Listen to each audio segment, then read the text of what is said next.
इस आदमी का 8 साल की उम्र में पुनर्जन्म हुआ। सबसे पहले उसने घबराते हुए अपने मम्मी पापा की डिवोर्स पेपर पर स्टैंप लगा दिया। फिर उसने अपनी अमीर माँ को छोड़ दिया और अपने गरीब बायोलॉजिकल पापा के साथ रहने का फैसला लिया, क्योंकि पिछली जिंदगी में वो आदमी एक बड़ी बीमारी से परेशान था। उसकी माँ ने न सिर्फ उसका इलाज नहीं करवाया, बल्कि अपने नए पति के साथ मिलकर उससे प्रॉपर्टी ट्रांसफर एग्रीमेंट साइन करवाया और उसके मरने के बाद सब कुछ साफ साफ हो गया। उसकी माँ ने यहाँ तक कहा कि उसके सारे खर्चे तो उसके पापा ने ही उठाए थे। मरते वक्त उस आदमी को अपनी गलती का अफसोस हुआ। उसने कसम खाई कि अगर अगली जिंदगी मिली तो वो अपने पापा को कभी नहीं छोड़ेगा। शायद भगवान ने उसकी तकलीफ देखी और उसे दोबारा मौका दे दिया। जब वो उठा और अपने कमरे का माहौल देखा तो समझ गया कि वो फिर से उस टाइम में आ गया है जब उसके माँ बाप का डिवोर्स हो रहा था, जब वो 8 साल का था। फिर वो तेजी से घर से भागा और अपने पापा के रिएक्ट करने से पहले ही डिवोर्स स्टैंप पे जोर से प्रेस कर दिया। फिर अपनी माँ को घर से बाहर कर दिया और अपने गरीब पापा को चुन लिया। उसका बेटा उसके साथ रहना चाहता है, ये देखकर पापा बहुत इमोशनल हो गए। उन्होंने अपने सीक्रेट सेविंग्स निकाले ताकि अपने बेटे को अच्छी पढ़ाई दिला सके। पर उस लड़के ने $5000 लेकर स्टॉक मार्केट हॉल का रुख किया और सारे पैसे एक गिरते हुए ट्रैश स्टॉक में डाल दिए। तभी एक अरबपति लेडी सीईओ आई। उसने देखा कि एक 8 साल का बच्चा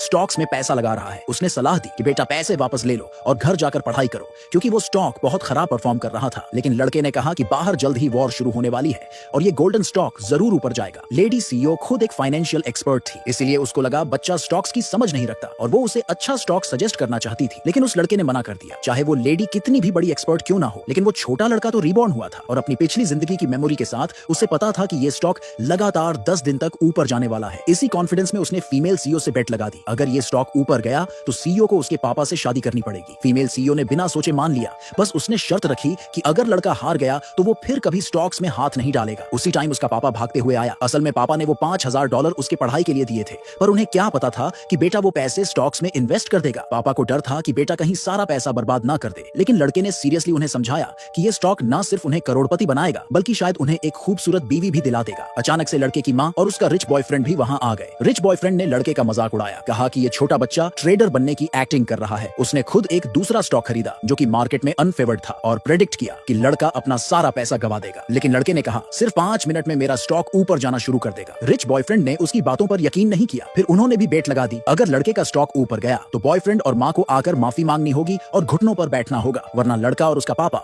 उनकी लाइफ टाइम सर्वेंट्स बनेंगे। शुरू में पापा को डर था कि वो शर्त हार ना जाए, लेकिन जब उसने अपने बेटे का कॉन्फिडेंस देखा तो फाइनली वो मान गया। उसने सोचा यही मौका है उस रिच बॉयफ्रेंड और अपनी एक्स वाइफ को पूरी तरह हराने का। टाइम पास होता गया पर स्टॉक अभी तक ऊपर नहीं गया था। रिच बॉयफ्रेंड और माँ को लगा उन्होंने शर्त जीत ली है। वो एरोगेंटली बोले कि अब पापा आकर घुटनों पर बैठें और माफी मांगे। पापा हार मानकर झुकने ही वाला था कि तभी अचानक ब्रॉडकास्ट में अनाउंसमेंट हुआ, स्टॉक की प्राइस अचानक आसमान छू गई है। रिच बॉयफ्रेंड और माँ के होश उड़ गए। वहीं खड़ी फीमेल सीईओ पहले ही जाने वाली थी, लेकिन वो भी पूरी तरह शॉक में रह गई।